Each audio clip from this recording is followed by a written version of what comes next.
Okay, ಜನನಿ study booster ಗ್ರೂಪಿಗೆ ಎಲ್ಲರಿಗೂ ಸ್ವಾಗತ. So ನಿನ್ನೆ ಏನಪ್ಪ ಅಂತಂದ್ರೆ ನಾವು ಕನ್ನಡ ಗ್ರಾಮರ್ ರಿಲೇಟೆಡ್ ಏನಪ್ಪ ಅಂತಂದ್ರೆ ಸುಮಾರು ಒನ್ ಅವರ್ ಏನಪ್ಪ ಅಂತಂದ್ರೆ ಕ್ಲಾಸ್ ನಾವು ಮಾಡಲಾಗಿತ್ತು. ಸೊ ಇವತ್ತೇನಪ್ಪ ಅಂದ್ರೆ ಅದರ ಮುಂದುವರೆದ ಭಾಗವಾಗಿ ಮತ್ತು ಕನ್ನಡ ಗ್ರಾಮರ್ ರಿಲೇಟೆಡ್ ಕಂಟಿನ್ಯೂ ಮಾಡೋಣ. ಬಟ್ ಕಾನ್ಸೆಪ್ಟ್ ಮಾತ್ರ ರಿಪೀಟ್ ಆಗೋಲ್ಲ, ಓಕೆನಾ. ಸೊ ಇಲ್ಲಿ ಏನಪ್ಪ ಅಂತಂದ್ರೆ ಲಾಸ್ಟ್ ಕ್ವಶನ್ನು ನಾವು ನಿನ್ನೆ ಏನಪ್ಪ ಅಂತಂದ್ರೆ ಏನು ಕನ್ನಡ ಗ್ರಾಮರ್ ಮಾಡಿದ್ದೀವಲ್ಲ ಅದರಲ್ಲಿ ಲಾಸ್ಟ್ ಕ್ವಶನ್ ಏನಪ್ಪ ಅಂತಂದ್ರೆ ಈ 10ನೇ ಕ್ವಶನ್ ಆಗಿತ್ತು, ಓಕೆನಾ. ಆಲ್ಮೋಸ್ಟ್ ಆಲ್ ಏನಪ್ಪ ಅಂದ್ರೆ ಅನಲೈಸಸ್ಸು ಆ ಕ್ವಶನ್ ರಿಲೇಟೆಡ್ ಎಷ್ಟು ಅವಶ್ಯಕ ಇದೆಯಲ್ಲ ಸೊ ಅಷ್ಟನ್ನು ನಾವು ಕೊಡೋಕ್ಕೆ ಟ್ರೈ ಮಾಡೀವಿ, ಓಕೆನಾ. ಸೊ 10ನೇ ಕ್ವಶನ್ ಏನಿತ್ತಪ್ಪ ಅಂತಂದರೆ ಈ ಕೆಳಗಿನ ಗುಂಪುಗಳಲ್ಲಿ 3 ಲಿಂಗಗಳನ್ನು ಗುರುತಿಸುವ ಅಥವಾ ವಾಚ್ಯಲಿಂಗ ಅಥವಾ ವಿಶೇಷಾಧೀನ ಲಿಂಗ ಪದಗಳನ್ನು ಗುಂಪುಗಳನ್ನು ಯಾವುವು ಅಂತ ಕೇಳಿದ್ದ, ಓಕೆನಾ. ಅರ್ಥ ಆಯ್ತಾ? ಅಂದ್ರೆ ಏನು ನಾವು ಈಗ ಸಾಮಾನ್ಯವಾಗಿ ಲಿಂಗಗಳು 3 ಅಂತ ಹೇಳ್ತೀವಲ್ಲ, ನಾರ್ಮಲಾಗಿ ಹೇಳೋದಾದರೆ, ಓಕೆನಾ. ಸ್ತ್ರೀಲಿಂಗ, ಪುಲ್ಲಿಂಗ, ನಪುಂಸಕಲಿಂಗ ಅಂತ ಹೇಳ್ತೀವಲ್ಲ. ಸೊ ಹಂಗೇನಪ್ಪ ಅಂತಂದ್ರೆ ಈ ಒಂದು ಕೊಟ್ಟಂಥ ಪದಗಳಲ್ಲಿ 3 ಲಿಂಗಗಳನ್ನು ಒಳಗೊಂಡಂಥ 3 ಲಿಂಗಗಳನ್ನು ಒಳಗೊಂಡಂಥ ಪದಗಳನ್ನು ಹುಡುಕಿ ಆರಿಸ್ರಿ ಅಂತ ಹೇಳ್ಯಾರ, ಓಕೆನಾ.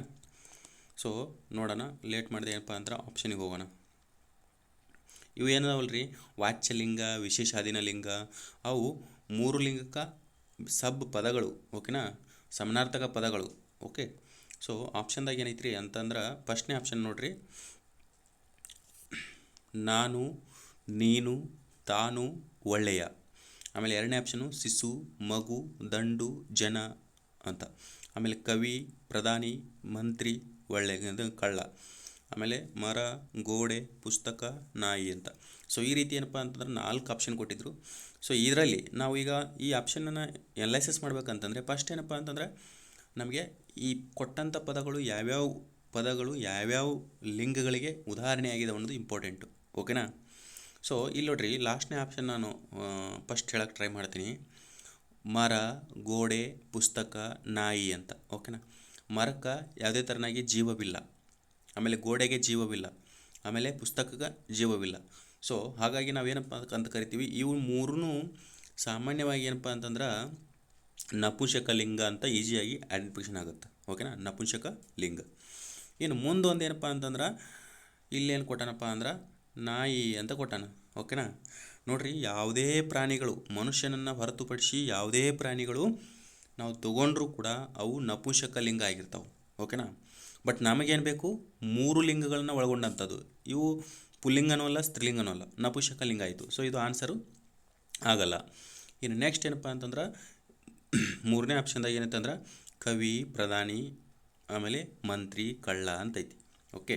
ಸೊ ಇಲ್ಲಿ ನಾವು ನೋಡಕ್ಕೆ ಹೋದಾಗ ಏನಪ್ಪ ಅಂತಂದ್ರೆ ಈ ಕವಿ ಅನ್ನೋದು ಪುರುಷ ಅಥವಾ ಪುಲ್ಲಿಂಗ, ಆಮೇಲೆ ಕಳ್ಳ ಅನ್ನೋದು ಪುಲ್ಲಿಂಗ.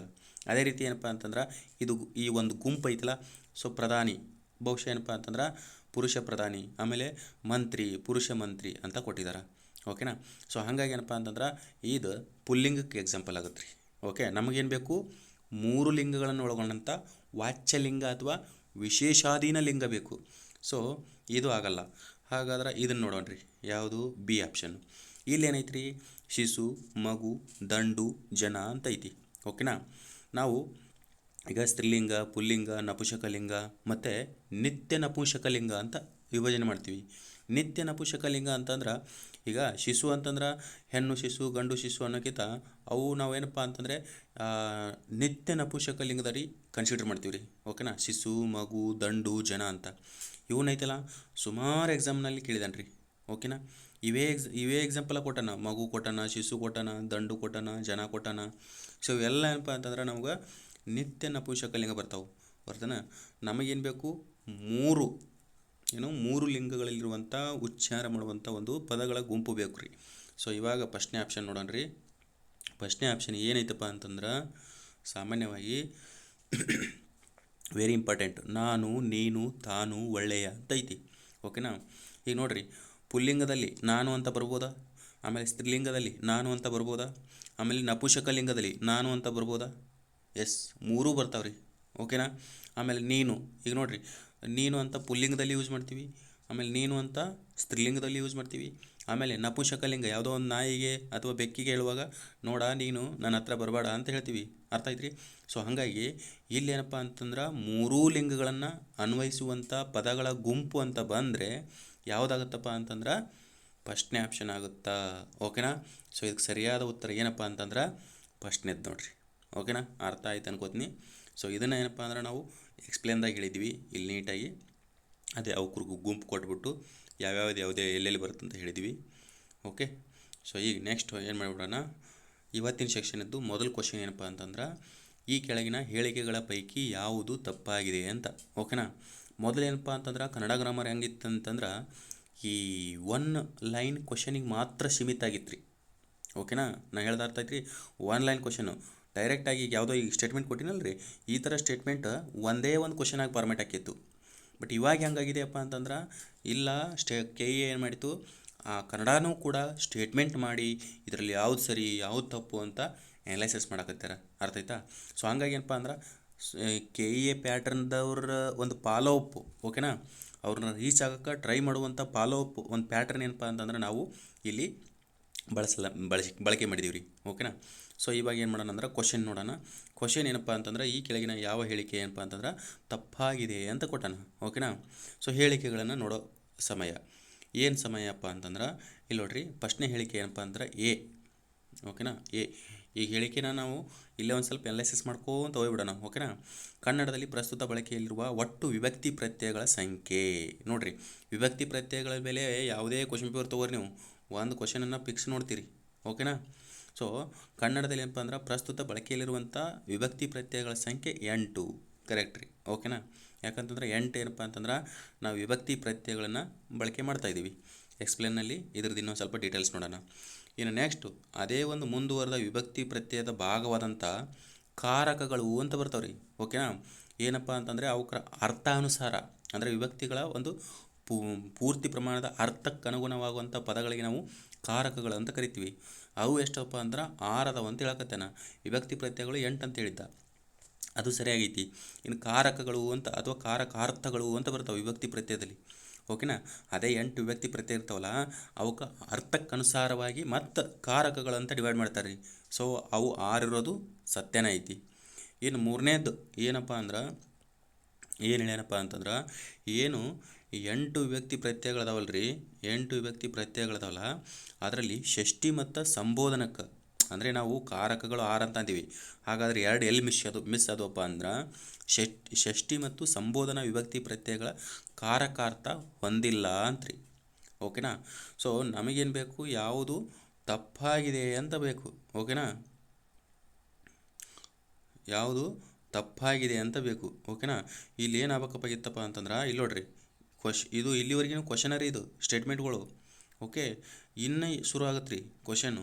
ಎ ಮಾತ್ರ ತಪ್ಪು, ಎ ಬಿ ಮಾತ್ರ ತಪ್ಪು, ಆಮೇಲೆ ಬಿ ಮತ್ತು ಸಿ ಮಾತ್ರ ತಪ್ಪು, ಆಮೇಲೆ ಮೇಲಿನ ಯಾವುದೂ ಅಲ್ಲ. ಓಕೆನಾ. ನೋಡಿರಿ, ಇಲ್ಲೇನಪ್ಪ ಅಂದ್ರೆ ಎಲ್ಲ ಸ್ಟೇಟ್ಮೆಂಟು ರೈಟ್ ಅದಾವೆ ರೀ. ಈಗ ವಿಭಕ್ತಿ ಪ್ರತ್ಯಯಗಳು 8 ಇರೋದು ಕರೆ ಐತಿ, ಆಮೇಲೆ ಪ್ರಸ್ತುತ ಕಾರಕಾರ್ಥಗಳು 6 ಇರೋದು ಕರೆ ಐತಿ, ಆಮೇಲೆ 8 ವಿಭಕ್ತಿ ಪ್ರತ್ಯಯಗಳ ಪೈಕಿ ಷಷ್ಠಿ ಮತ್ತು ಸಂಬೋಧನಕ್ಕೆ ಏನಪ್ಪ ಅಂತಂದ್ರೆ ಯಾವುದೇ ಕಾರಕಾರ್ಥ ಇಲ್ಲದೆ ಇರೋದು ನಿಜ ಐತಿ.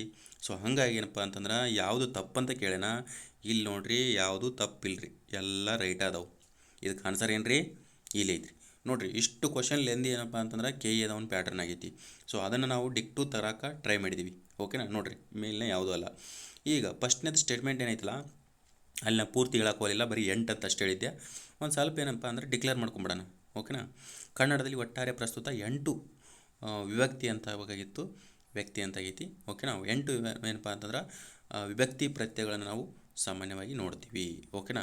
ಇದು ನಿಮ್ಗೆ ಅರ್ಥ ಆಯಿತು, ಸ್ಟೇಟ್ಮೆಂಟ್ನಲ್ಲಿ ನಾನು ಹೇಳಿದ್ದೆ. ಇನ್ನು ಯಾವ್ಯಾವ ಅದಾವು ಏನು ಕತೆ ಅಂತ ನಾವು ನೋಡಕ್ಕೆ ಹೋದಾಗ ಈಗ ಏನಪ್ಪ ಅಂತಂದ್ರೆ ಆಧುನಿಕ ಕನ್ನಡದ ಪ್ರತ್ಯಯಗಳನ್ನು ನಾವು ಬಳಸಕ್ಕೆ ಹೋದ್ರೆ ಪ್ರಥಮ ಉ ಅಂತ ಬರುತ್ತೆ. ಓಕೆನಾ. ಇವು ಪ್ರತ್ಯಯ ಮೇಲೆ ಕೇಳ್ತಾನೆ ರೀ, ಶಬ್ದನೂ ಕೊಟ್ಟು ಕೇಳ್ತಾನೆ, ಇಲ್ಲೊಂದು ಅಕ್ಷರನೂ ಕೊಟ್ಟು ಕೇಳ್ತಾನೆ. ಓಕೆನಾ. ಪ್ರಥಮ ಉ, ಇನ್ನು ದ್ವಿತೀಯ ಅನ್ನು, ಆಮೇಲೆ ತೃತೀಯ ಇಂದ, ಆಮೇಲೆ ಚತುರ್ಥಿ ಗೆ ಕೆ ಇಗೆ, ಇನ್ನು ಪಂಚಮಿ ದೆಸೆಯಿಂದ, ಆಮೇಲೆ ಷಷ್ಠಿ ಇನ್ನು ಸಪ್ತಮಿ ಅಲ್ಲಿ, ಆಮೇಲೆ ಸಂಬೋಧನ ಅಂತ ಬರುತ್ತೆ. ಇಲ್ಲಿ ಏನಪ್ಪ ಅಂದ್ರೆ ಆ ಎ ಇ ಅಂತ ಬರುತ್ತೆ. ಓಕೆನಾ. ಈ ರೀತಿ ಏನಪ್ಪ ಅಂದ್ರೆ ಮೊದಲನೇ ಸ್ಟೇಟ್ಮೆಂಟ್ದು ಕ್ಲಾರಿಟಿ. ಏನು ಎರಡನೇ ಸ್ಟೇಟ್ಮೆಂಟ್ ಕ್ಲಾರಿಟಿ ಏನಪ್ಪ ಅಂತಂದ್ರೆ ಏನು 8 ವಿಭಕ್ತಿ ಪ್ರತ್ಯಯಗಳದಾವಲ್ಲ ಮೇಲೆ ಅದಾವಲ್ಲ ಅದರಲ್ಲಿ ಕೇವಲ 6 ಮಾತ್ರ ವಿಭಕ್ತಿ ಪ್ರತ್ಯಯ ಹೊಂದ್ಯಾವ. ಯಾವ್ಯಾವ ಹೊಂದಿಲ್ಲ ಅಂದ್ಯಾ ಇಲ್ಲಿ 3ನೇ ಸ್ಟೇಟ್ಮೆಂಟಾಗ ಐತೆ ನೋಡ್ರಿ. ಯಾವ್ಯಾವ ಹೊಂದಿಲ್ಲಪ್ಪ ಅಂತಂದ್ರೆ ಷಷ್ಠಿ ಮತ್ತು ಸಂಬೋಧನೆ ಐತಲ್ಲ ಯಾವುದೇ ಕಾರಕಾರ್ಥಗಳನ್ನು ಹೊಂದಿಲ್ಲ ಅಂತ ಕೊಟ್ಟಾನ. ಓಕೆನಾ. ಸೊ ಹಂಗಾಗಿ ಮೂರು ಸ್ಟೇಟ್ಮೆಂಟ್ ರೈಟ್ ಅದಾವು, ಯಾವುದು ಮೇಲಿದ್ದು ತಪ್ಪಾಗಿಲ್ಲ. ಓಕೆನಾ. ಇನ್ನು ನೆಕ್ಸ್ಟ್ ಏನಪ್ಪ ಅಂತಂದ್ರೆ ಈ ಕೆಳಗಿನ ಯಾವ ಸಮಾನಾರ್ಥಕ ಪದಗಳ ಹೊಂದಾಣಿಕೆ ತಪ್ಪಾಗಿದೆ ಅಂತ ಕೊಟ್ಟಾನ. ಓಕೆನಾ. ನೋಡಿರಿ ಇದು ಕೂಡ ಕೆ ಎ ಪ್ಯಾಟರ್ನೇ ಅಂತಂದರೆ ಅವನು ಈ ಕಡೆ ಹೊಂದಿಸಿ ಬರೆಯಿರಿ ಮಗದೊಂದು ಅಂತ ಮಾಡ್ತಾನಲ್ಲ. ಸೊ ಹಂಗಾಗಿ ಇಲ್ಲಿ ಒಂದಿಷ್ಟು ಸಮಾನಾರ್ಥಕ ಪದಗಳು ಕೊಟ್ಟಾನ್ರಿ. ಓಕೆನಾ. ಆ ಪದಗಳಲ್ಲಿ ಯಾವುದು ತಪ್ಪಾಗಿ ಹೊಂದಾಣಿಕೆ ಆಗಿದೆ ಅಂತ ಕೊಟ್ಟಾನ. ಓಕೆ, ಇಲ್ಲಿ ನೋಡ್ರಿ ಪದಗಳು ಏನಂತಂದ್ರೆ ಗಿರ್ವಾಣಿ ಅಂತ ಬರುತ್ತೆ. ಏನಪ್ಪ ಅಂತಂದ್ರೆ ಆದ ಒಂದು ಪ್ರಾಚೀನ ದೇವತೆ ಹೆಸರು. ಓಕೆನಾ. ಸೊ ಅಲ್ಲಿ ಏನಪ್ಪ ಅಂತಂದ್ರೆ ಭೂದೇವತೆನೂ ಬರ್ತಾಳೆ, ಬಟ್ ಗಿರ್ವಾಣಿ ಅನ್ನೋದು ಬೇರೆದ್ರ ಪದ ಆಗೈತಿ, ಹೇಳ್ತೀನಿ ನಾನು. ಆಮೇಲೆ ಅನಿ ಅಂತಂದ್ರೆ 2ನೇ ಆಪ್ಷನು. ಅನಿ ಅಂತಂದ್ರೆ ಸಿದ್ಧತೆ ಮಾಡ್ಕೊಳ್ದ್ರಿ. ಈಗ ಯಾವುದೋ ಒಂದು ಪರೀಕ್ಷೆಗೆ ಅಥವಾ ಯಾವುದೋ ಒಂದು ಈಗ ಟ್ರಾವೆಲ್ ಮಾಡೋಕ್ಕೆ ಮಗದೊಂದು ನಾವೇನಪ್ಪ ಅಂತಂದ್ರೆ ಸಿದ್ಧತೆ ಅನ್ನೋದನ್ನು ಮಾಡ್ಕೋತೀವಿ. ಅರ್ಥ ಐತ್ರಿ. ಅನಿ ಅಂದ್ರೆ ಸಿದ್ಧತೆ ಐತಲ್ರಿ, ಇದು ರೈಟ್ ಐತ್ರಿ. ಓಕೆನಾ, ಇದು ರೈಟ್ ಐತಿ. ಇನ್ನು ನೆಕ್ಸ್ಟ್ ಕೂರ್ಪ ಅಂತ ಬರುತ್ತೆ, ವೆರಿ ಇಂಪಾರ್ಟೆಂಟ್. ಇವೆಲ್ಲ ಅದಾವಲ್ರಿ ಎಕ್ಸಾಮ್ನಾಗ ಆಗಿರೋ ಕ್ವಶನ್ ರೀ. ಓಕೆನಾ. ಕೂರ್ಪ ಅಂದ್ರೆ ಒಲವು, ಪ್ರೀತಿ, ನಲ್ಮೆ ಇವೆಲ್ಲ ಬರ್ತಾವ್ರಿ. ಇನ್ನು ಕತಿ ಅಂತ ಬರುತ್ತೆ. ಕತಿ ಅಂತಂದ್ರೆ ಕೋಪ. ಓಕೆನಾ, ಸರಿಯಾಗಿದೆ ರೀ. ಈ ಫಸ್ಟ್ನೇ ಆಪ್ಷನ್ ಏನಪ್ಪ ಅಂದ್ರೆ ತಪ್ಪಾಗಿರುವ ಹೊಂದಾಣಿಕೆ ಇದೇ ಆನ್ಸರ್ ರೀ. ಹಾಗಾದ್ರೆ ಏನು ರೀ ಗಿರ್ವಾಣಿ ಅಂತಂದ್ರೆ ಸಾಮಾನ್ಯವಾಗಿ ಏನಪ್ಪ ಅಂದ್ರೆ ಸರಸ್ವತಿ ಹೆಸರು ರೀ ಅದು. ಓಕೆನಾ. ನೀವು ಏನು ಪೂಜೆ ಅಭ್ಯಾಸ ಮಾಡುವಾಗ ಪೂಜೆ ಮಾಡ್ತೀವಲ್ಲ ಆ ಸರಸ್ವತಿ ತಾಯಿ ಹೆಸರು. ಓಕೆನಾ. ಇಲ್ಲಿ ನೋಡ್ರಿ ಕೊಟ್ಬಿಟ್ರ ಕ್ಲಿಯರಾಗಿ. ಏನಪ್ಪ ಅಂದ್ರೆ ಗಿರ್ವಾಣಿ ಎಂಬುದರ ಸಮಾನಾರ್ಥಕ ಪದಗಳು ಸಾಮಾನ್ಯವಾಗಿ ಶಾರದೆ, ಇಲ್ಲಿ ನೋಡ್ರಿ ಶಾರದೆ, ಆಮೇಲೆ ವಾಣಿ, ಆಮೇಲೆ ಭಾರತಿ, ಆಮೇಲೆ ವಾಗ್ದೇವಿ, ಆಮೇಲೆ ಜ್ಞಾನೇಶ್ವರಿ, ಆಮೇಲೆ ವೀಣಾಪಾಣಿ, ಆಮೇಲೆ ಬ್ರಾಹ್ಮಿ, ಆಮೇಲೆ ಶಾರದಾಂಬೆ, ವಾಗ್ದೇವಿ, ಸಾವಿತ್ರಿ. ಇಷ್ಟೇನಪ್ಪ ಅಂದ್ರೆ ಸಾಮಾನ್ಯವಾಗಿ ನಾವು ಈ ಸರಸ್ವತಿ ಎಂಬ ಒಂದು ಪದದ ಸಮಾನಾರ್ಥಕಗಳು ಅಂತ ನಾವು ನೋಡ್ತೀವಿ ನೋಡ್ರಿ. ಓಕೆನಾ, ನೆನ್ಪಿಟ್ಕೋರಿ. ಇದ್ರ ಮೇಲೆ ಏನಪ್ಪ ಅಂತಂದ್ರೆ ಸಾಮಾನ್ಯವಾಗಿ ಈ ವಾಗ್ದೇವಿ ಕೇಳ್ಯಾನ. ಓಕೆನಾ. ಆಮೇಲೆ ಬ್ರಾಹ್ಮಿ ಅನ್ನೋದಕ್ಕೆ ನೆನ್ಪಿಟ್ಕೋಬೇಕು. ಆಮೇಲೆ ವೀಣಾಪಾಣಿ ಕೇಳ್ತಾರೆ. ವೀಣೆಯನ್ನು ನುಡಿಸುತ್ತಾ ಕುಳಿತವ್ರು ಯಾರಪ್ಪ ಅಂತಂದ್ರೆ ಸರಸ್ವತಿ. ಓಕೆನಾ. ಸೊ ಈಗ ನಿಮಗೆ ಅರ್ಥ ಅನ್ಕೋತೀನಿ ಇದರದ್ದು ಸ್ಟೇಟ್ಮೆಂಟ್ದು ಹೊಂದಾಣಿಕೆ. ಇನ್ನು ನೆಕ್ಸ್ಟ್ ಅಲ್ಲಿ ಭೂಮಿ ಐತಲ್ರಿ, ಭೂಮಿ ಪದ ಬಂತಲ್ಲ, ಆ ಭೂಮಿಗೆ ಯಾವ ಥರ ಬರಬೇಕಾಗಿತ್ತಪ್ಪ ಅಂತಂದ್ರೆ ಭೂಮಿ ಎಂಬುದರ ಪದದ ಸಮಾನಾರ್ಥಕ ಪದಗಳು ಯಾವ ರೀತಿ ಇರ್ತಾವಪ್ಪ ಅಂತಂದ್ರೆ ಇಲ್ಲಿ ನೋಡ್ರಿ ನೆಲ ಅಂತೈತಿ, ಮಣ್ಣು ಅಂತೈತಿ, ದರೆ ಅಂತೈತಿ, ಇಳೆ ಅಂತೈತಿ, ಅವನಿ ಅಂತೈತಿ, ಪೃಥ್ವಿ ಅಂತೈತಿ, ವಸುಂಧರೆ ಅಂತೈತಿ, ಮಹಿ ಅಂತೈತಿ, ಆಮೇಲೆ ಭುವನ ಅಂತೈತಿ, ಆಮೇಲೆ ದರಿತ್ರಿ ಅಂತೈತಿ, ಆಮೇಲೆ ಧಾತ್ರಿ, ಪೊಡವಿ, ಭುವಿ, ಭೂತಲ, ಮೇದಿನಿ. ಇಲ್ಲಿ ಮುಖ್ಯವಾಗಿ ಒಂದಿಷ್ಟು ಹೇಳ್ಬಿಡ್ತೀನಿ ನೋಡ್ರಿ. ಇಲ್ಲಿವರೆಗೆ ಕ್ವಶನ್ ಆಗಿರೋದು ಏನಪ್ಪ ಅಂತಂದ್ರೆ ಮೇದಿನಿ ಇದೇನಪ್ಪ ಅಂದ್ರೆ ಭೂಮಿ ಸಮಾನಾರ್ಥಕ ಪದ. ಆಮೇಲೆ ರತ್ನ ಗರ್ಭ ಇದು ಆಗೈತ್ರಿ. ಇನ್ನು ಪೊಡವಿ ಇದು ಆಗೈತ್ರಿ. ಇನ್ನು ಭುವನ ಇದು ಆಗೈತ್ರಿ. ಇನ್ನು ವಸುಂಧರೆ ಇದು ಆಗೈತ್ರಿ. ಇನ್ನು ಅವನಿ ಇದು ಆಗೈತ್ರಿ. ಇಳೆ ಅಂತಂದ್ರೆ ಇದು ಆಗೈತ್ರಿ. ಓಕೆನಾ. ದರೆ ಅಂತಂದ್ರೆ ಇದು ಆಗೈತ್ರಿ. ಇಷ್ಟೆಲ್ಲ ಅದಾವಲ್ರಿ ಭೂಮಿಯ ಸಮಾನಾರ್ಥಕ ಪದಗಳು ರೀ ಇವು. ಇವನ್ನ 2 ಕೊಟ್ಟು ಕೇಳ್ಬೋದು ಅಥವಾ ಒಂದು 4. ಈಗ ಹೆಂಗೆ ನಾವು ಆವಾಗಲೇ 3 ಲಿಂಗಗಳ ಪದಗಳ ಕೊಟ್ಟಿದ್ರಲ್ಲ ರೀ, ಹಂಗೂ ಕೊಡ್ಬೋದು. ಈ ಕೆಳಗಿನ ಯಾವ ಗುಂಪು ಭೂಮಿಯ ಸಮಾನಾರ್ಥಕ ಪದ ಆಗೈತೆ ಅಂತ ಕೇಳ್ಬೋದು. ಓಕೆನಾ. ಸೊ ನೀಟಾಗಿ ನೆನ್ಪಿಟ್ಕೊಂಡ್ಬಿಟ್ರಿ. ದರೆ, ಇಳೆ, ಆಮೇಲೆ ಅವನಿ, ಆಮೇಲೆ ವಸುಂಧರೆ, ಭುವನ, ಮೇದಿನಿ, ಆಮೇಲೆ ರತ್ನಗರ್ಭ ಇವೇನಪ್ಪ ಅಂತಂದ್ರೆ ಸಾಮಾನ್ಯವಾಗಿ ನಾವು ಭೂಮಿಯ ಸಮಾನಾರ್ಥಕ ಪದಗಳು ಅಂತ ಕರಿತೀವಿ ರೀ. ಓಕೆನಾ. ಇನ್ನು ವೆರಿ ಇಂಪಾರ್ಟೆಂಟ್ ಏನಪ್ಪ ಅಂತಂದ್ರೆ ಅವನು ಊರನ್ನು ಅಂದರೆ ನೆಕ್ಸ್ಟ್ ಕ್ವಶನು. ಓಕೆನಾ. ಅವನು ಊರನ್ನು ಸೇರಿದನು ಅಂತ. ಓಕೆನಾ. ಈ ವಾಕ್ಯದಲ್ಲಿ ಈ ಕೆಳಗಿನ ಯಾವ ವಾಕ್ಯಕ್ಕೆ ಉದಾಹರಣೆಯಾಗಿದೆ ಅಂತ. ಓಕೆನಾ.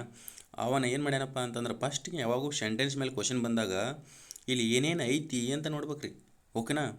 ಅವನು ಕರ್ತೃ ಐತಿ, ಊರನ್ನು ಕರ್ಮ ಐತಿ, ಸೇರಿದನು ಕ್ರಿಯಾಪದ ಐತಿ. ಸೊ ಇದು ಏನಪ್ಪ ಅಂದ್ರೆ ಪೂರ್ತಿ ಪ್ರಮಾಣದ ಒಂದು ವಾಕ್ಯ ಅಂತ ಅನ್ಬೋದು. ಓಕೆನಾ. ಸೊ ಯಾವುದಕ್ಕೆ ಏನು ಪೂರ್ತಿ ಪ್ರಮಾಣದ ವಾಕ್ಯ ಅಂತಂದಿಲ್ಲ, ಯಾವುದಕ್ಕೆ ಉದಾಹರಣೆ ಆಗುತ್ತದು ಅಂತ ನಾವು ನೋಡಬೇಕು. ಓಕೆನಾ. ಸೊ ಆಪ್ಷನ್ ನೋಡಿಬಿಡೋಣ, ಲೇಟಾಗಿ ಮಾಡಿದೆ.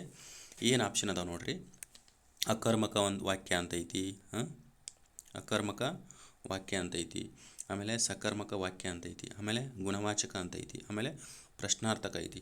ಅಲ್ಲಿ ನೋಡ್ರಿ, ಅವನು ಊರಿಗೆ ಸೇರಿದನು. ಇಲ್ಲಿ ಏನಪ್ಪ ಅಂತಂದರೆ ಈ ಪ್ರಶ್ನಾರ್ಥಕ ಬರುತ್ತನ್ರಿ ಇಲ್ಲ. ಇನ್ನು ಅವನು ಊರನ್ನು ಸೇರಿದನು. ಗುಣ ಅಂದರೆ ಯಾವುದೋ ಒಂದು ವಿಶೇಷತೆ ಇರಬೇಕಲ್ಲಿ. ಓಕೆನಾ. ಗುಣ ಅಂದರೆ ಯಾವ ರೀತಿ ಅಂತಂದ್ರೆ ಅವನು ಹಾಳು ಊರ ಅಂದರೆ ಊರನ್ನ ಏನಪ್ಪ ಅಂದರೆ ಅದರ ಗುಣವನ್ನು ಇಂಡಿಕೇಟ್ ಮಾಡ್ಬೇಕು. ಒಳ್ಳೆಯ, ಕೆಟ್ಟ, ದಡ್ಡ. ಸೊ ಹಂಗೆ. ಇನ್ನು ಸಕರ್ಮಕ ಮತ್ತು ಅಕರ್ಮಕ ಅಂತ. ಅಕರ್ಮಕ ಅಂತಂದ್ರೆ ಯಾವುದೇ ಕರ್ಮ ಪದವನ್ನು ಬಯಸದೇ ಇರೋದ್ರಿ. ಅರ್ಥ ಐತ್ರಿ. ಅಲ್ಲಿ ಆಲ್ರೆಡಿ ನಾ ಏನು ಹೇಳಿದೆ, ಪೂರ್ತಿ ಪ್ರಮಾಣದ ವಾಕ್ಯ ಆಗೈತಿ. ಅವನು ಊರನ್ನು ಅನ್ನೋದು ಕರ್ಮಪದ ಆಗೈತಿ ಅಂತ ಹೇಳೀನಿ. ಓಕೆನಾ. ಇದಕ್ಕೆ ಆನ್ಸರ್ ಏನಪ್ಪ ಅಂತಂದ್ರೆ ಸಕರ್ಮಕ ವಾಕ್ಯ. ಅಂದ್ರೆ ಕರ್ಮಪದನೂ ಐತಿ, ವಾಕ್ಯ ಸಂಪೂರ್ಣವಾಗಿ ರಚನೆ ಆಗೈತಿ ಅಂತ ಅರ್ಥ ಐತ್ರಿ. ಸಕರ್ಮಕ ವಾಕ್ಯಗಳು ಯಾವ ರೀತಿ ಇರ್ತಾವಪ್ಪ ಅಂತಂದ್ರೆ ಸಾಮಾನ್ಯವಾಗಿ ಕರ್ಮಪದವನ್ನು ಹೊಂದಿರ್ತಾವು ಅಂತ. ಓಕೆನಾ. ನೆಕ್ಸ್ಟ್, ಕರ್ಮಪದವನ್ನು ಅಪೇಕ್ಷಿಸುವ ಕುರಿತಂತೆ ಈ ರೀತಿಯ ವಾಕ್ಯಗಳನ್ನು ನಾವು ವಿಂಗಡಿಸಬಹುದು. ಅವುಗಳೆಂದರೆ ಅಕರ್ಮಕ ಧಾತು ವಾಕ್ಯ ಅಥವಾ ಸಕರ್ಮಕ ಧಾತುಗಳು. ಅಂದರೆ ನಾವು ವಾಕ್ಯಗಳನ್ನು ಹೆಂಗೆ ವಿಂಗಡಿಸ್ತೀವಿ ಅಂತ ಹೇಳಕ್ಕೆ ಹೋಗ್ಯಾನ್ರಿ ಅವ ಇಲ್ಲಿ. ಓಕೆನಾ. ವಾಕ್ಯಗಳನ್ನು ನಾವು ಹೆಂಗೆ ವಿಂಗಡಿಸ್ತೀವಿ. ಓಕೆನಾ. ಒಂದೇನಪ್ಪ ಅಂತಂದ್ರೆ ಫಸ್ಟ್ ಪಾಯಿಂಟ್ ಏನಂದ್ರೆ ಅಕರ್ಮಕ ವಾಕ್ಯಗಳಂತ ಮಾಡ್ತೀವಿ. ಇನ್ನೊಂದು ಏನಂದ್ರೆ ಸಕರ್ಮಕ ಧಾತುಗಳು. ಅದೇ ಅಕರ್ಮಕ ಅಂದರೆ ಕರ್ಮಪದ ಬಯಸದೇ ಇರೋದು. ಆಮೇಲೆ ಸಕರ್ಮಕ ಅಂತಂದ್ರೆ ಕರ್ಮಪದ ಇರೋದು. ಓಕೆನಾ. ಈಗ ನಮ್ಮ ಎಕ್ಸಾಂಪಲ್ ಐತಲ್ಲ, ಅವನು ಊರನ್ನು ಸೇರಿದೈತಲ್ಲ, ಅದು ಸಕರ್ಮಕ. ಓಕೆ. ನೆಕ್ಸ್ಟ್, ಇನ್ನು ವೆರಿ ಇಂಪಾರ್ಟೆಂಟ್ ರೀ, ಸುಮಾರು ಎಕ್ಸಾಂಪಲ್ ಅಕರ್ಮಕ ಮತ್ತು ಸಕರ್ಮಕದಲ್ಲಿ ನಾವು ಏನು ನೋಡ್ತೀವಪ್ಪ ಅಂತಂದ್ರೆ ಈ ವಾಕ್ಯ ನೋಡ್ತೀವಿ ರೀ. ಏನು? ಮಗು ಮಲಗಿತು ಎಂಬುದು ಯಾವುದೇ ಕರ್ಮಪದ ಬಯಸುವುದಿಲ್ಲ, ಹಾಗಾಗಿ ಇದನ್ನು ಅಕರ್ಮಕ ಧಾತು ಅಂತ ಕರೀತಾರೆ. ಅಲ್ಲಿ ಕೊಟ್ಟಿರ್ತಾನೆ ರೀ, ಮ್ಯಾಲಿ ಕ್ವಶನಲ್ಲಿ ಕೊಟ್ಟಿರ್ತಾನೆ. ಏನು ಕೊಟ್ಟಿರ್ತಾನೆ? ಈ ಕೆಳಗಿನ ಯಾವ ವಾಕ್ಯವು ಅಕರ್ಮಕ ವಾಕ್ಯಕ್ಕೆ ಉದಾಹರಣೆ ಆಗಿದೆ ಅಂತ ನೋಡ್ರಿ. ಇಲ್ಲಿ ಮಗು ಮಲಗಿತು, ಯಾವ್ದಾರ ಕರ್ಮಪದ ಬಂತನ್ರಿ? ಇಲ್ಲ. ಯಾಕಂದ್ರೆ ಕ್ರಿಯಾಪದದ ಜೊತೆಗೆ ಕರ್ಮಪದ ಇಂಡಿಕೇಟ್ ಆಗಿಬಿಡ್ತೈತಿ. ಇಲ್ಲಿ ಯಾವುದು ಕರ್ಮಪದ ಬರಲ್ರಿ, ಹಾಗಾಗಿ ಇದು ಅಕರ್ಮಕ ವಾಕ್ಯ ಆಗುತ್ತೆ ರೀ. ಸುಮಾರು ಕ್ವಶನ್ ಪೇಪರ್ನಾಗ ಇದೇ ಎಕ್ಸಾಂಪಲ್ ಐತ್ರಿ. ಓಕೆನಾ. ಇನ್ನು ಅವನು ಊರನ್ನು ಸೇರಿದ, ಇಲ್ಲಿ ಊರನ್ನು ಎಂಬುದು ಕರ್ಮಪದವಾಗಿದೆ, ಹಾಗಾಗಿ ಇದು ಸಕರ್ಮಕ ಧಾತುವಿಗೆ ಉದಾಹರಣೆಯಾಗಿದೆ. ಅರ್ಥ ಐತ್ರಿ. ಸೊ ಹೀಗಾಗಿ ಓಕೆ, ಅರ್ಥ ಆಗುತ್ತೆ ಅನ್ಕೋತೀನಿ. ಎಕ್ಸ್ಪ್ಲೇನ್ ಆ ಕ್ವಶನ್ಗೆ ಎಷ್ಟು ನೀಡೈತಲ್ರಿ ಅಷ್ಟು ಹಾಕಕ್ಕೆ ಟ್ರೈ ಮಾಡೀನಿ. ಇನ್ನು ನೆಕ್ಸ್ಟ್ ವೆರಿ ಇಂಪಾರ್ಟೆಂಟು ಏನಪ್ಪ ಅಂತಂದ್ರೆ, ಒಂದು ಸ್ಟೇಟ್ಮೆಂಟ್ ಬೇಸ್ ಮೇಲೆ ಕ್ವಶನ್ ಕೇಳಕ್ಕೆ ಹೋದ್ರಂತಂದು ನಾವು ಒಂದು ಸ್ಟೇಟ್ಮೆಂಟ್ ಕೊಟ್ಟಾನ. ಏನಂತಂದ್ರೆ, ಪದನರಿದು ನುಡಿಯಲಂ ನುಡಿ ದುದ ನರಿ ದಾರಯಲು ಮಾರ್ಪರ ನಾಡ ವರ್ಗಳ್ ಅಂತ. ಓಕೆನಾ. ಏನಪ್ಪ ಅಂತಂದ್ರೆ ಸಂಸ್ಕೃತ ಏನಪ್ಪ ಅಂತಂದ್ರೆ ಈ ಪ್ರಾಚೀನ ಕಾಲದಲ್ಲಿ ಏನಪ್ಪ ಅಂತಂದ್ರೆ ಅಂದರೆ ಪೂರ್ವ ಹಳಗನ್ನಡ ಕಾಲದಲ್ಲಿ ಸಂಸ್ಕೃತಿ ಏನಪ್ಪ ಅಂದ್ರೆ ಪೀಕ್ನಾಗಿರುತ್ತೆ. ಅಂದರೆ ಸಂಸ್ಕೃತ ಅತಿ ಹೆಚ್ಚಾಗಿ ಬಳಕೆ ಆಗ್ತಿರುತ್ತೆ. ಅವಾಗ ಏನಪ್ಪ ಅಂದ್ರೆ ಈ ಕನ್ನಡ ಪದಗಳನ್ನು ಏನ್ರಿ, ಇದು ಕನ್ನಡ ಪದಗಳನ್ನು ಏನಪ್ಪ ಅಂತಂದ್ರೆ ಸರಿಯಾಗಿ ಬಳಸ್ತಿರ್ಲಿಲ್ಲ.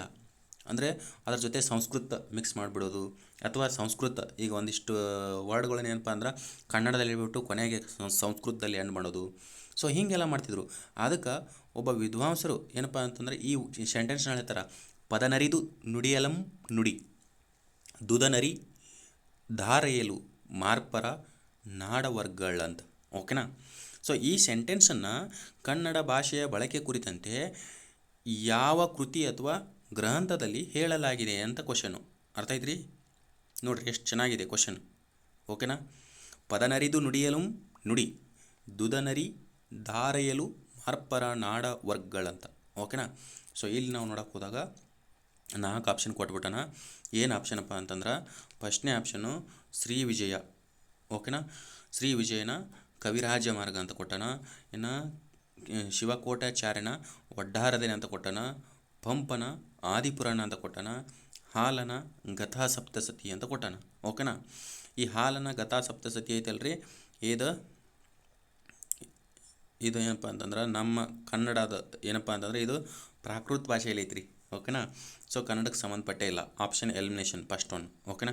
ಶಾತವಾಹನರ ಕಾಲದ ಒಂದು ಹಾಲ ಎಂಬ ದೊರೆ ಏನಪ್ಪ ಅಂತಂದ್ರೆ ಗಥಾ ಸಪ್ತಸತಿ ಅಂತ ಅವನೇನು ಮ್ಯಾರೇಜ್ ಬಗ್ಗೆ ಬರೀತಿರ್ತಾನೆ. ಓಕೆನಾ. ಸಪ್ತಸತಿ ಅಂದ್ರೆ ಮ್ಯಾರೇಜ್ ಬಗ್ಗೆ. ಇನ್ನು ಪಂಪನ ಆದಿಪುರಾಣ, ಆಮೇಲೆ ಶಿವಕೋಟಾಚಾರ್ಯನ ಒಡ್ಡಾರದನೆ, ಇದು ಐತಲ್ರಿ ಒಡ್ಡಾರದನೆ ಕನ್ನಡದ ಗದ್ಯ ಕೃತಿ ರೀ. ಇದು ಐತಲ್ಲ ಕನ್ನಡದ ಮೊದಲ ಕೃತಿ ಅಂತ ಹೇಳ್ತೀವಿ. ಅಂದರೆ ಬೃಹತ್ ಮೊದಲ ಕೃತಿ ಅಂತ ಹೇಳ್ತೀವಿ. ಓಕೆನಾ. ಇನ್ನು ನೆಕ್ಸ್ಟ್ ಶ್ರೀ ವಿಜಯನ ಕವಿರಾಜ ಮಾರ್ಗ ಇದೇನಪ್ಪ ಅಂದ್ರೆ ಕನ್ನಡದ ಮೊದಲ ಅಲಂಕಾರಿಕ ಅಥವಾ ಲಾಕ್ಷಣ ಗ್ರಂಥ ಅಂತ ಹೇಳ್ತೀವಿ. ಓಕೆನಾ. ಸೊ ಇದಕ್ಕೆ ಸರಿಯಾದ ಉತ್ತರ ಏನಪ್ಪ ಅಂತಂದ್ರೆ ಶ್ರೀ ವಿಜಯನ ಓಕೆನಾ ಕವಿರಾಜ ಮಾರ್ಗ ಈ ಒಂದು ವಾಕ್ಯ ಒಳಗೊಂಡೈತೆ ನೋಡ್ರಿ.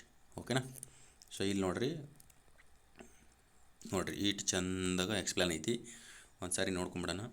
ಸೊ ಕವಿರಾಜ ಮಾರ್ಗ ಗ್ರಂಥವು ಕನ್ನಡದ ಪ್ರಾಚೀನ ಗ್ರಂಥ ಅಥವಾ ಅಲಂಕಾರಿಕ ಗ್ರಂಥ ಆಗಿದ್ದು ಅಥವಾ ಲಾಕ್ಷಣಿಕ ಗ್ರಂಥ. ಈ ಮೂರು ವರ್ಡ್ ಮ್ಯಾಗ ಕ್ವಶನ್ ಹಾಕವ್ರಿ. ಅದಕ್ಕೆ ಏನಪ್ಪ ಅಂತಂದ್ರೆ ಇವನ್ನ ಅಥವಾ ಅಥವಾ ಅಂತ ತೊಗೊಂಬಂದ್ಬಿಟ್ಟಿವಿ. ಇದಕ್ಕೆ ಪ್ರಾಚೀನ ಗ್ರಂಥ ಅಂತ ಕರೀತಾರೆ, ಅಥವಾ ಅಲಂಕಾರಿಕ ಗ್ರಂಥ ಅಂತ ಕರೀತಾರೆ, ಅಥವಾ ಲಾಕ್ಷಣಿಕ ಗ್ರಂಥ ಅಂತ ಕರೀತಾರೆ.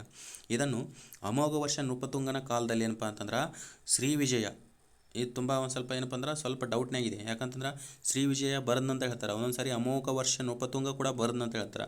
ಸೊ ಅಮೋಘ ವರ್ಷ ನೃಪತುಂಗನ ಆಸ್ಥಾನದ ಕವಿ ಶ್ರೀ ವಿಜಯ ಇದನ್ನ ಬರೀತಾನೆ ಅಂತ ಹೇಳ್ತಾರೆ. ಈ ಕವಿರಾಜ ಮಾರ್ಗಕ್ಕೆ ಏನಪ್ಪ ಅಂದ್ರೆ ಮೂಲ ಕೃತಿ ಯಾವುದಪ್ಪ ಅಂದ್ರೆ ಕಾವ್ಯದರ್ಶಿ. ಯಾರು ಕಾವ್ಯದರ್ಶಿ ಅಂದ್ರೆ ದಂಡಿಯ ಕಾವ್ಯದರ್ಶಿ ರೀ. ಓಕೆನಾ. ಆಧಾರ ಗ್ರಂಥ ಆಗೈತಿ.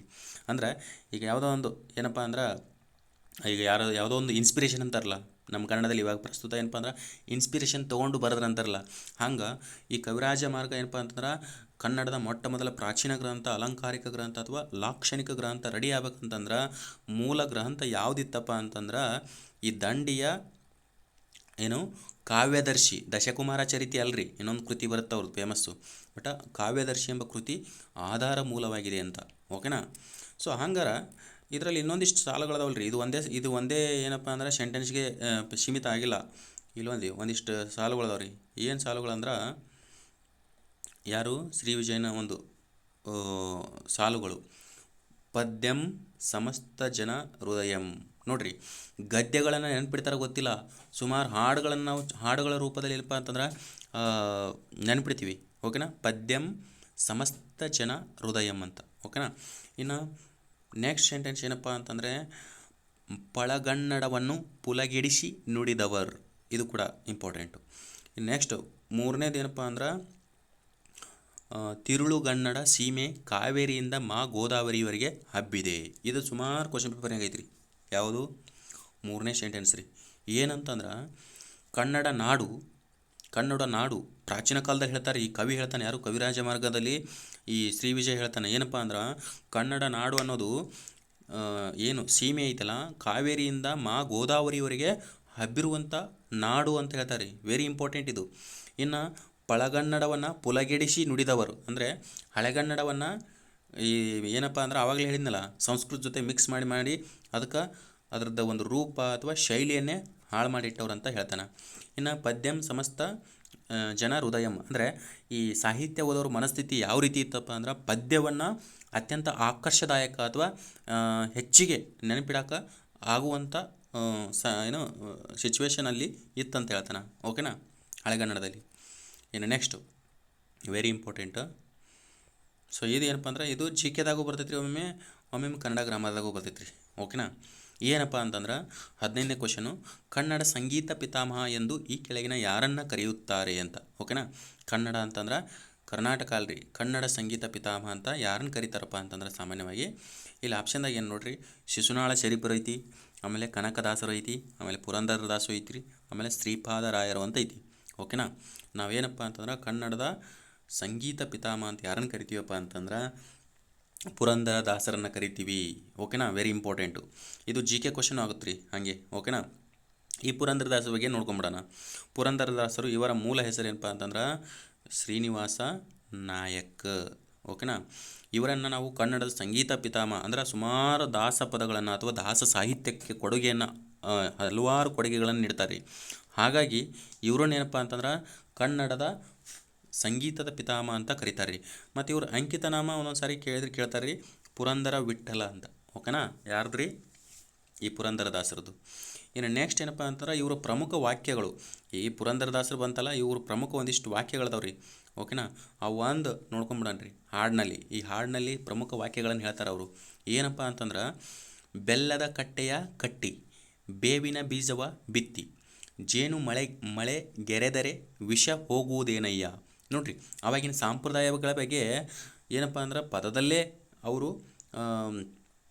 ಏನಪ್ಪ ಅಂದ್ರೆ ಜನಕ್ಕೆ ಅರಿವಿನ ಒಂದು ಸಂದೇಶವನ್ನು ಕೊಡ್ತಿರ್ತಾರೆ. ಅಂದ್ರೆ ಬೆಲ್ಲದ ಕಟ್ಟೆ ಕಟ್ಟಿದಾರಂತ, ಬೇವಿನ ಮರ ಬೀಜ ಏನು ಬಿತ್ತಿದಾರಂತ, ಅದ್ರ ಜೊತೆಗೆ ಜೇನು ಮಳೆ ಗೆರೆದರೆ ವಿಷ ಹೋಗುವುದೇನಯ್ಯ ಅಂತ. ಓಕೆನಾ, ಕೆಲವೊಂದಿಷ್ಟು ಮೂಢನಂಬಿಕೆಗಳು ಅಥವಾ ಆಚರಣೆಗಳ ವಿರುದ್ಧ ಈ ಒಂದು ಪದ ಸೃಷ್ಟಿಯಾಗೈತಿ. ಇನ್ನು ವೆರಿ ಇಂಪಾರ್ಟೆಂಟು, ಸುಮಾರು ಜನ ಬಯೋದಲ್ಲಿ ನೋಡಿರ್ತೀರಿ ನೀವು, ಏನಪ್ಪ ಅಂದ್ರೆ ಈಜಬೇಕು ಇದ್ದು ಜಯಿಸಬೇಕು, ಇದು ಕೂಡ ಪುರಂದರ ಒಂದು ವಾಕ್ಯ ಆಗೈತಿ ರೀ.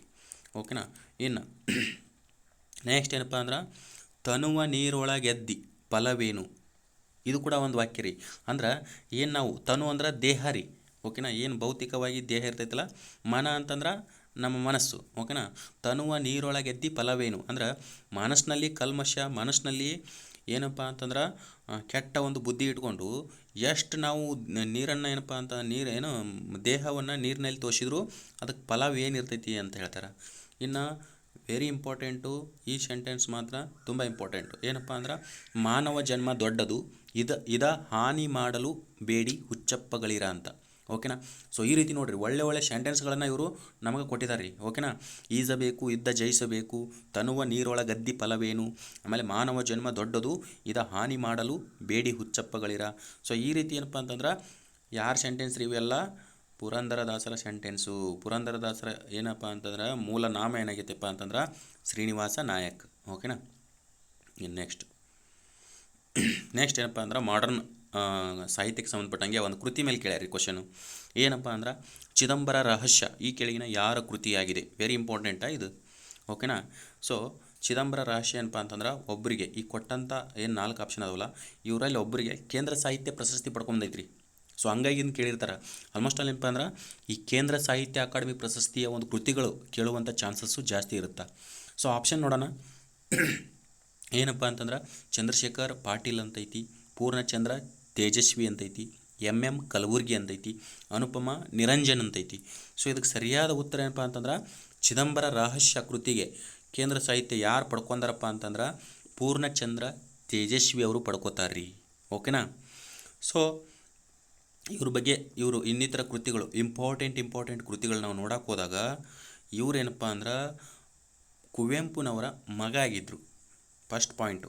ಓಕೆನಾ, ಇನ್ನು ಇವರ ಪ್ರಮುಖ ಕೃತಿಗಳೇನಪ್ಪ ಅಂದ್ರೆ ಚಿದಂಬರ ರಹಸ್ಯ ಏನು ಕ್ವಶನ್ ಆಗೈತಲ್ರಿ ಇದು ಏನಪ್ಪ ಅಂದ್ರೆ ಕೇಂದ್ರ ಸಾಹಿತ್ಯ ಪ್ರಶಸ್ತಿಯನ್ನು ಪಡ್ಕೊಂಡೈತ್ರಿ. ಆಮೇಲೆ ಜುಗಾರಿ ಕ್ರಾಸ್, ಆಮೇಲೆ ಕಿರುಗೂಳಿನ ಗಯ್ಯಾಳಿಗಳು, ಆಮೇಲೆ ಕರ್ವಾಲೋ, ಇವು ಅದಾವಲ್ರಿ ಫೇಮಸ್ ಕೃತಿಗಳು. ಇಟ್ಟು ಕೃತಿ ಮೇಲೆ ಕ್ವಶನ್ ಆಗ್ಯಾವ್ರಿ. ಒಂದು ಹೊಂದಿಸಿ ಬರೆಯರಲ್ಲಿ ಬರ್ಬೋದು, ಅಥವಾ ಸಪ್ರೇಟಾಗಿ ಈಗ ನೋಡಿರಿ ಚಿದಂಬರ ರಹಸ್ಯ ಅಂತ ಕೇಳಿದಲ್ಲ ಹಂಗೂ ಬರ್ಬೋದು. ಒಟ್ಟಿನಲ್ಲಿ ಈ 4-5 ಕೃತಿಗಳನ್ನೇನಪ್ಪ ಅಂದ್ರೆ ನೀಟಾಗಿ ನೆನಪಿಟ್ಕೋರಿ. ಓಕೆನಾ, ಸೊ ಚಿದಂಬರ ರಹಸ್ಯ, ಜುಗಾರಿ ಕ್ರಾಸ, ಕಿರುಗೂಳಿನ ಗಯ್ಯಾಳಿಗಳು, ಕರ್ವಾಲೋ. ಓಕೆನಾ, ಇನ್ನು ನೆಕ್ಸ್ಟ್ ನೋಡಿರಿ ವೆರಿ ಇಂಪಾರ್ಟೆಂಟು. ನಾವೇನಪ್ಪ ಅಂದ್ರೆ ಕಾನ್ಸೆಪ್ಟ್ ರಿಪೀಟ್ ಆಗ್ತಾ ಇಲ್ಲ, ನೆನ್ಪಿಟ್ಕೋರಿ. ನಿನ್ನೆ ಸಂಧಿ ಸಮಾಸ ಅವು ಇವು ಬಂದಿದ್ದು, ಬಟ್ ಇಲ್ಲಿ ಏನಂತಂದ್ರೆ ಕಾನ್ಸೆಪ್ಟ್ ರಿಪೀಟ್ ಆಗ್ತಾ ಇಲ್ಲ. ಓಕೆನಾ, ಇಲ್ಲಿ ಏನು ಕೊಟ್ಟ ನೋಡ್ರಿ ಸೆಂಟೆನ್ಸ್, ವೆರಿ ಇಂಟ್ರೆಸ್ಟಿಂಗ್ ಸೆಂಟೆನ್ಸ್ ಐತಿ. ಅದನ್ನು ಓದ್ಬಿಟ್ಟು ಆಮೇಲೆ ನೋಡೋಣ. ಮಾಡಿ ಕೆಟ್ಟರೂ ಮನವಿಲ್ಲದೆ, ನೀಡಿ ಕೆಟ್ಟರೂ ನಿಜವಿಲ್ಲದೆ, ಈ ವಾಕ್ಯ ಯಾವ ಅಲಂಕಾರಿಕ ವಾಕ್ಯಕ್ಕೆ ಉದಾಹರಣೆಯಾಗಿದೆ? ಈ ಕ್ವಶನ್ ಎಲ್ಲೈತಪ್ಪ ಅಂತಂದ್ರೆ ಇಲ್ಲಿ ಕೇಳಿ ನೋಡ್ರಿ, ಯಾವ ಅಲಂಕಾರಿಕ ವಾಕ್ಯಕ್ಕೆ ಉದಾಹರಣೆ ಆಗೈತೆ ಅಂತ. ಯಾವುದು?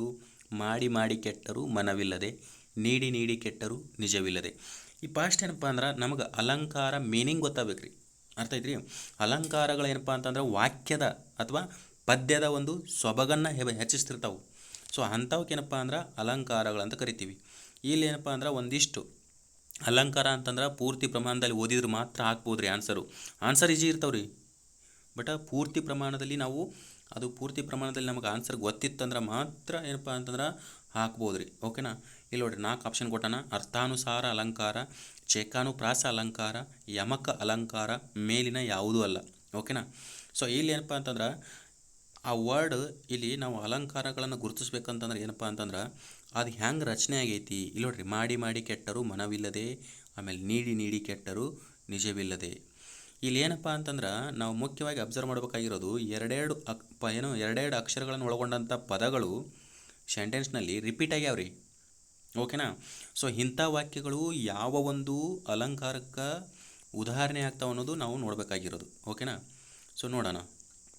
ಇಲ್ಲಿ ಏನಪ್ಪ ಅಂದ್ರೆ ಅರ್ಥಾನುಸಾರ ಅಂತಂದ್ರೆ ಅರ್ಥ ಏನಪ್ಪ ಅಂತಂದ್ರೆ ಇದು ಬರಲ್ರಿ. ಓಕೆನಾ, ಇನ್ನು ಯಮಕ ಅಂತಂದ್ರೆ ವಿಶೇಷ ಪದಗಳಿಂದ ರಚನೆ ಆಗಿರ್ಬೇಕು. ಈಗ ಮಾಡಿ ಮಾಡಿ, ನೀಡಿ ನೀಡಿ, ಅವು ವಿಶೇಷ ಪದಗಳಲ್ರಿ. ಇನ್ನು ಮೇಲಿನ ಯಾವುದು ಅಲ್ಲ ಐತಲ್ಲ, ಇದು ಅಂದರೂ ಬರಲ್ಲ. ಇದಕ್ಕೆ ಯಾವುದಕ್ಕೆ ಆನ್ಸರಪ್ಪ ಅಂತಂದ್ರೆ ಶಬ್ದಾಲಂಕಾರದಲ್ಲಿ ಒಂದು ವಿಧವಾದಂಥ ಚೇಕಾನುಪ್ರಾಸ, ಅಂದರೆ ಎರಡೆರಡು ಅಕ್ಷರ ಏನು ರಿಪೀಟ್ ಆಕ್ಕವಲ್ಲ, ಅದಕ್ಕೆ ನಾವು ಚೇಕಾನುಪ್ರಾಸ ಅಂತ ಕರಿತೀವಿ ರೀ. ಅದೇ ನಾವು ಒಂದೊಂದು ಅಕ್ಷರ ರಿಪೀಟ್ ಆದ್ರೆ ಆದಿಪ್ರಾಸ ಅಂತ ಕರಿತೀವಿ.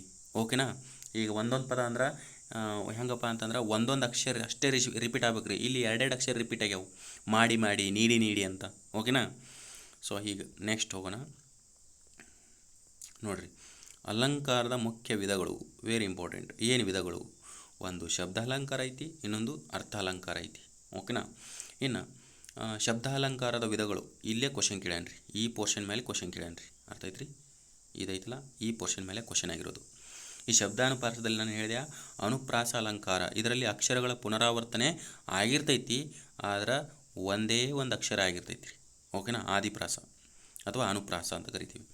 ಇಲ್ಲಿ ಮುಖ್ಯವಾಗಿ ಏನಪ್ಪ ಅಂತಂದ್ರೆ ವೃತ್ತಾನುಪ್ರಾಸ ಹಾಗೂ ಚೇಕಾನುಪ್ರಾಸ ಮುಖ್ಯವಾಗಿ ಇಲ್ಲಿ ಕಂಡು ಬರ್ತೈತಿ ರೀ. ಓಕೆ. ಯಾವ್ಯಾವಪ್ಪ ಅಂತಂದ್ರೆ ಇಲ್ಲಿ ನೋಡ್ರಿ.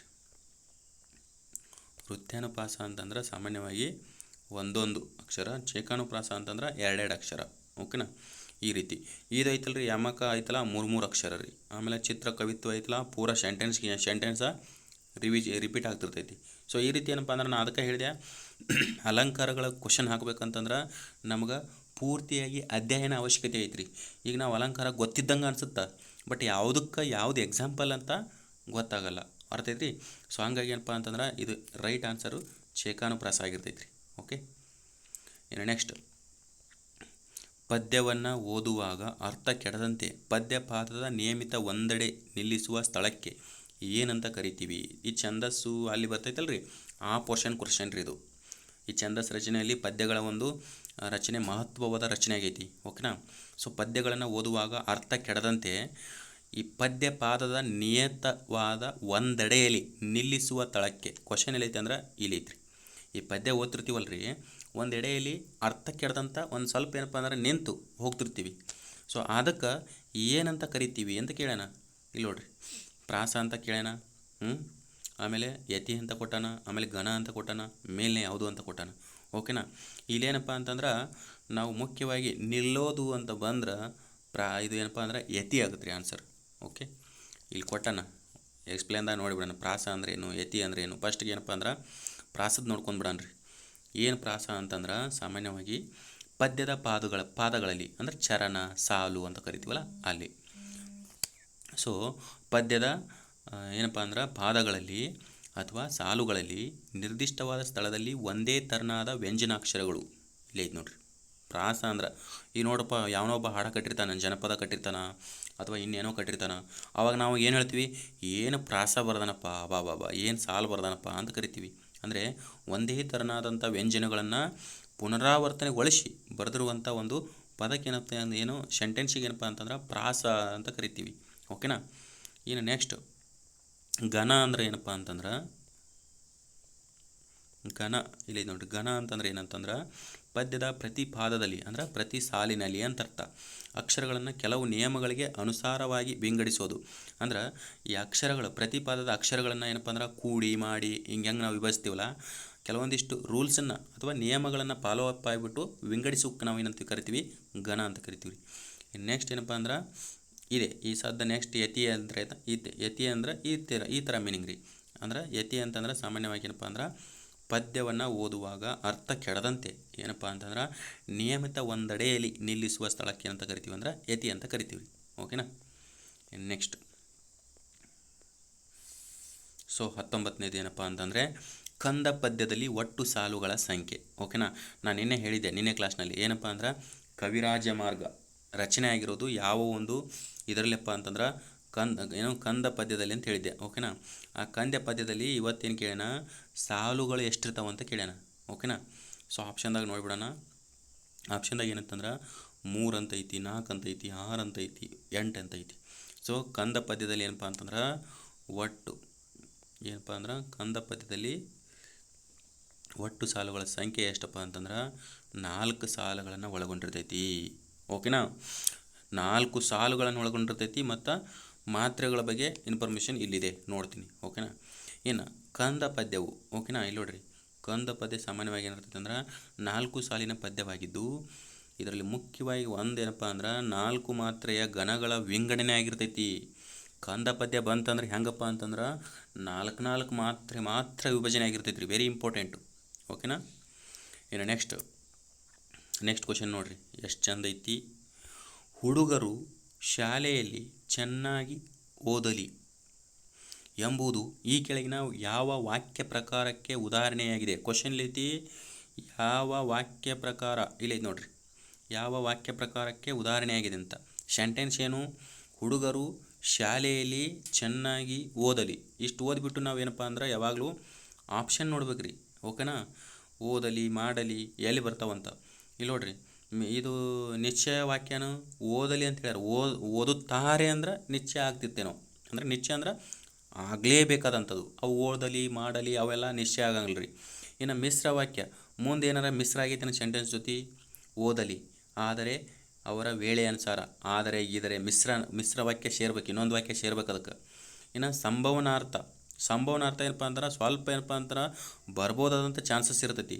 ಆದ್ರೆ ಓದಲಿ ಮಾಡಲಿ ಆಶೀರ್ವಾದ ಅವು ಏನು ಇರ್ತಾವಲ್ಲ ರೀ ಮುಖ್ಯವಾಗಿ ವಿದ್ಯಾರ್ಥಕ ವಾಕ್ಯಕ್ಕೆ ಉದಾಹರಣೆ ಓಕೆನಾ. ಸಂಭವನಾರ್ಥ ಏನು ಓದಬಹುದು ಹಿಂಗೆ ಹೇಳಿದ್ರೆ ಸಂಭವನಾರ್ಥ ರೀ. ಅಲ್ಲಿ ಏನು ಕೊಟ್ಟಾನ, ಓದಲಿ ಮಾಡಲಿ ನೀಡಲಿ ಹಾರೈಕೆ ಮತ್ತು ಆಶೀರ್ವಾದ ಪದಗಳನ್ನು ಕೊಟ್ಟರೆ ಯಾವಾಗಲೂ ವಿದ್ಯಾರ್ಥಕ ಆಗ್ತಾವ್ರಿ. ಅದೇ ನಾವು ಓದುವರು ಮಾಡುವರು ಅಂತ ಏನಾದರೂ ಕೊಟ್ಟಿದ್ನಂದ್ರೆ ಸಂಭವನಾರ್ಥಕ ಹಾಕಿತ್ತು. ಅರ್ಥ ಐತ್ರಿ ಎರಡಕ್ಕೂ. ಈ ಕನ್ಫ್ಯೂಸ್ ಆಗಬೇಕಾಗಿರೋದು ಇವು ಎರಡರ ಮಧ್ಯೆನೇ ಓಕೆನಾ. ಇಲ್ಲಿ ಆಗ್ಬಹುದು ಮಾಡಬಹುದು ಹೀಗೆಲ್ಲ ಕೊಡ್ತಾನೆ, ಅಲ್ಲಿ ಮಾಡಲಿ ನೀಡಲಿ ಈ ರೀತಿ ಕೊಡ್ತಾನೆ. ಅರ್ಥ ಐತ್ರಿ. ಈಗ ನೋಡಿಬಿಡೋಣ ಕ್ಲಿಯರ್ ಕಟ್ಟಾಗಿ ಏನಪ್ಪ ಅಂತಂದ್ರೆ ವಿದ್ಯಾರ್ಥಕ ವಾಕ್ಯಗಳು ಸಾಮಾನ್ಯವಾಗಿ ಯಾವ ರೀತಿಯಾಗಿರ್ತವಪ್ಪ ಅಂತಂದ್ರೆ ಸಾಮಾನ್ಯವಾಗಿ ಹಾರೈಕೆ ಆಶಯಗಳನ್ನು ವ್ಯಕ್ತಪಡಿಸುತ್ತವೆ. ಉದಾಹರಣೆಗೆ ಹೆಂಗಪ್ಪ ಅಂದ್ರೆ ಓದಲಿ ಮಾಡಲಿ ನೋಡಲಿ ಹಾಡಿರಿ ಮಾಡಿರಿ. ಸೊ ಇಂಥ ಪದಗಳಿಗೆ ನಾವು ವಿದ್ಯಾರ್ಥಕ ವಾಕ್ಯಗಳು ಅಂತ ಕರಿತೀವಿ. ಅರ್ಥ ಐತ್ರಿ. ಸೊ ನಿಮಗೆ ಎಷ್ಟು ಅರ್ಥ ಮಾಡಿಸ್ಬೇಕಲ್ಲ ಆ ರೀತಿ ಒಂದು ಏನಪ್ಪ ಅಂತಂದ್ರೆ ಎಕ್ಸ್ಪ್ಲನೇಷನ್ ನಾನು ತೊಗೊಂಬಂದಿರ್ತೀನಿ ರೀ ಓಕೆ. ಇನ್ನು ನೆಕ್ಸ್ಟ್ ನೋಡಿರಿ ಕ್ವಶನ್, ಈ ಕೆಳಗಿನ ಪದದ ಶುದ್ಧ ರೂಪವನ್ನು ಒಂದು ಫಿಕ್ಸ್ ರೀ ಇದು ಓಕೆನಾ. ಕ್ವಶನ್ ನೋಡೋಕೆ ಈಸಿನೇ ಇರ್ತೈತಿ, ಆದರೆ ಶುದ್ಧ ರೂಪ ನಿಮಗೆ ಗೊತ್ತಿರಲಿಲ್ಲ ಅಂತಂದ್ರೆ ಇದ್ರದ್ದು ಮಾರ್ಕ್ಸ್ ಏನಪ್ಪ ಅಂದ್ರೆ ಬರೋಕ್ಕೆ ಸಾಧ್ಯನೇ ಇಲ್ಲ ರೀ ಓಕೆನಾ. ಇಲ್ಲಿ ನೋಡ್ರಿ ಏನು ಕೊಟ್ಟಾನ, ಇಲ್ಲಿ ಒಂದು ಪದ ಕೊಟ್ಟಾನ್ರಿ ಜಗಜ್ಜಾಹೀರ ಆಮೇಲೆ ಜಗಜ್ಜಾಹೀರು ಆಮೇಲೆ ಜಗಜ್ಜಾಹೀರು ಓಕೆನಾ. ಇವುಗಳನ್ನು ಓದೋವಾಗ ನಾವೇನಪ್ಪ ಅಂದ್ರೆ ನೀಟಾಗಿ ಓದಿದ್ರೆ ಅವ್ರ ಮೀನಿಂಗ್ ಗೊತ್ತಾಗುತ್ತೆ ರೀ ಆಲ್ಮೋಸ್ಟ್ ಆಲ್. ಬಟ್ ಇನ್ನೇನಪ್ಪ ಅಂದ್ರೆ ನಮಗೆ ಗೊತ್ತಿರೋವಂಥ ಮೀನಿಂಗ್ನಾಗ ಏನಪ್ಪ ಅಂದ್ರೆ ಅವನ್ನ ಬರೆದು ತೆಗಿಬೇಕು ರೀ. ಏನು